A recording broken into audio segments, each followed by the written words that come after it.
Okay, hello everybody. My name is Philipp Schukrath. I'm from German Aerospace Center. This work is about building footprint regularization using deep learning. It is a cooperation between myself and a group from Purdue University and my supervisor Xenia Bittner. And this work is now kind of a switch from ecosystems to the urban environment. Building footprints are important in many applications. Usually building footprints are in raster format, but we need them in polygon format for applications like city planning, urban reconstruction, autonomous driving, and disaster monitoring. Here you can see an example of some noisy and irregular polygon to the left, and a regularized version that is perfectly rectangular in all vertices to the right.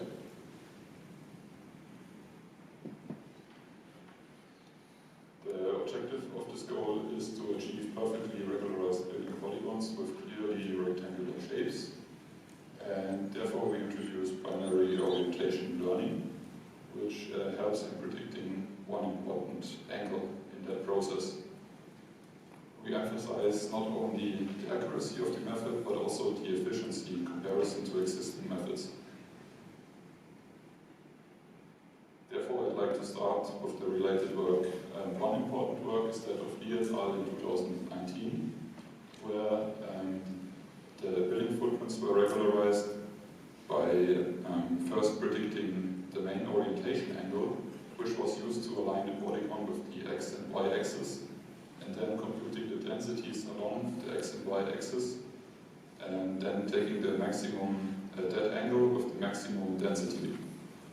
The downside of this approach is that they try 181 angles for determining that the best angle, and this restricts the final angle to a discrete set of angles, and also it's quite inefficient. Another work that that works on the regularization of building footprints is that of the Franklin learning paper, where alongside the building polygons and the building edges, the frame field is predicted, which contains the angles of the building at each outline pixel. Then this frame field is used to regularize the building footprint and the outline during training, and also during the polygonization post-process. But there's no guarantee that the final building footprint will have right angles in every vertex. Our approach on the other side does not rely on a fixed vertex set, but we have a continuous angle prediction. And also it's computationally efficient, since we use a neural network that has highly parallel processing capabilities. And it also guarantees right angles, since we use the same rectilinearization algorithm from the first work that I just spoke about. The processing pipeline works as follows. We have two modalities, an RGB patch and a DSM patch. They are both given to a unit, and the unit produces first this free class map, which is converted into instances and then converted into footprints, since that is what we had in our previous work, but we only need the actual footprint that we finally obtain.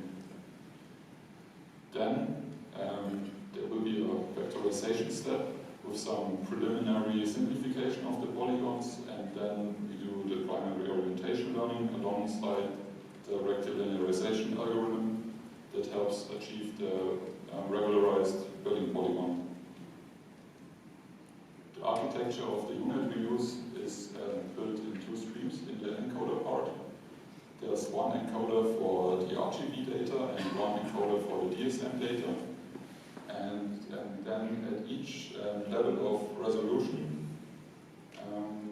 we have the corresponding feature maps, which are added here at the skip connections, where the information flows to the decoder. on, I would say, the last presentation. This is kind of a middle fusion, and it's also called the skip fuse scheme. And we use SNet 34 encoders here, since they are quite efficient and regularize well for the data that we used. So the initial polygon creation process works by first taking the building footprint, then doing edge detection and some skeletonization to have only the most important edge pixels of each building footprint. And then along the edge we trace the pixels, starting with an initial pixel and then performing a tree search to find the complete polygon. Afterwards, we do Douglas-Peuker regularization to preliminarily simplify the polygon. Then comes the crucial part, the primary orientation learning.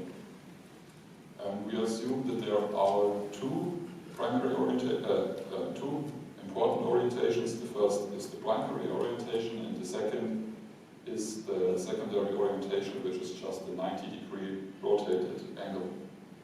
We represent these two angles as coefficients of two complex numbers that represent points on a circle, basically. The network that we use is a simple 1D convolutional network. We also had something similar before here, but we don't use any SNets. It's just 1D convolutions, a couple of layers, and then some fully connected layers.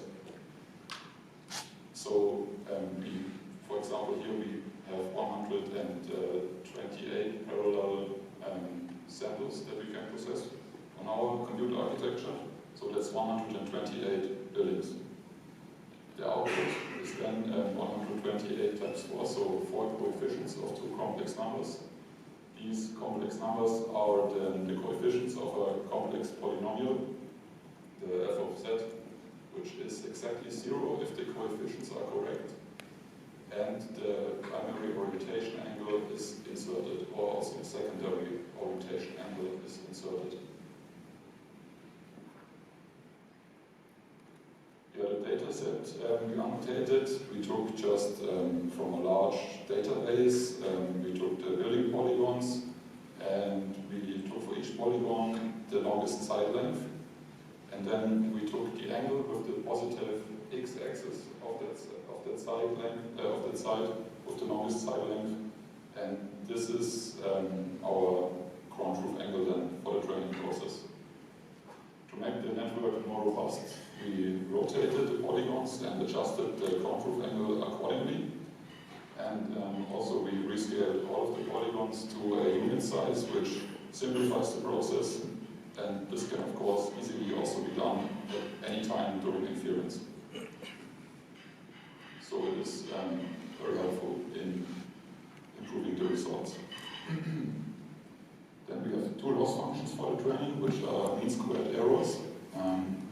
By just taking the complex polynomial from the last slide and then inserting the ground truth angle and here that's the primary orientation angle, theta star, and theta star t is the secondary orientation angle.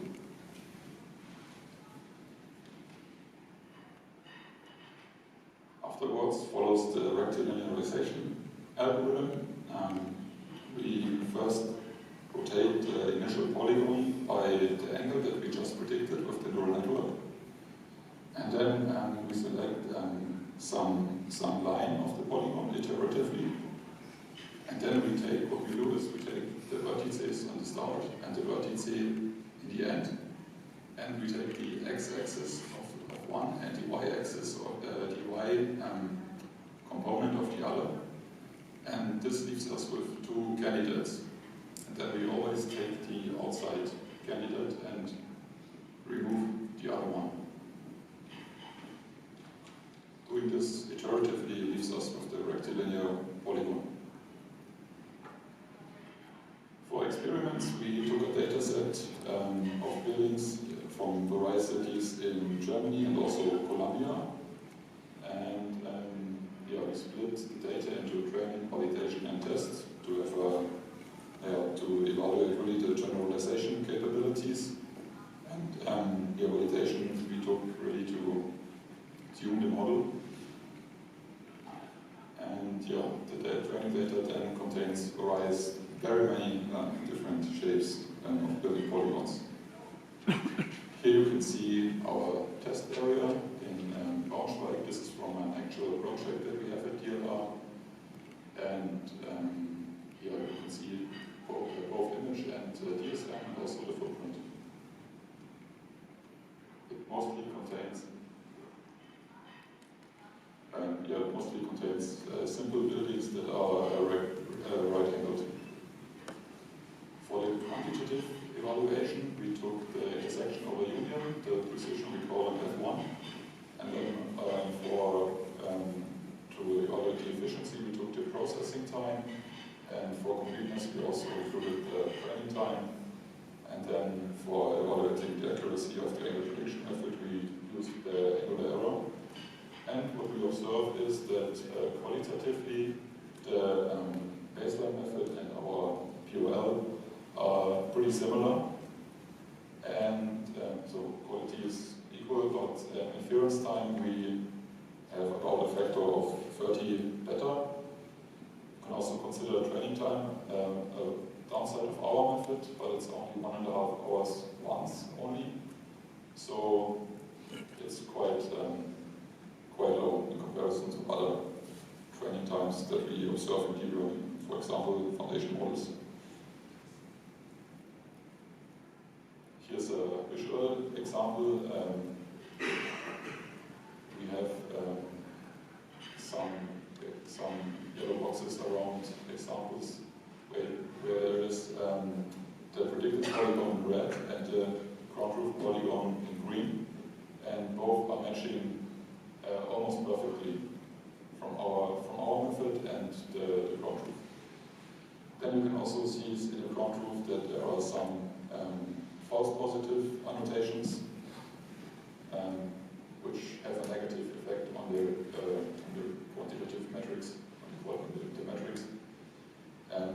Oftentimes they correspond to yard houses that are not actually visible for our model and are very small, so it's a side case.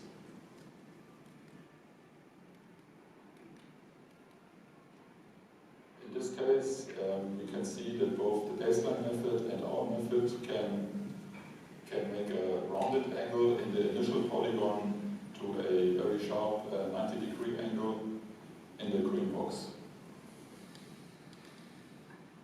In this case, we have a tree covering a part of the building in the green box. Yeah, you can see that here and also here. And then the baseline method perfectly makes this line straight because it has exactly the right angle. On the other hand, we have a slightly off angle and create erroneous vertex here that shouldn't be there. So that's also an important case. Yeah, key findings. We presented a method that is effectively regularizing building footprints, which is much more efficient than the baseline method. And it's simple, robust, and also comparatively accurate compared to the baseline. And in the future, we want to extend the method to handle also rounded shapes to make it applicable to even more complex scenarios. Thank you for your attention.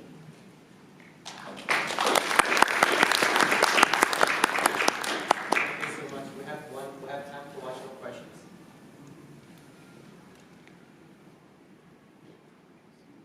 So I have one, and so have you tested what is the smallest size of the building? It looks like you're using mostly the satellite images, 30 centimeters or 50 centimeters. Have you been testing what is the smallest size of the building? Or say replicable technical models? I have not tested that, but I would say if it's clearly visible for the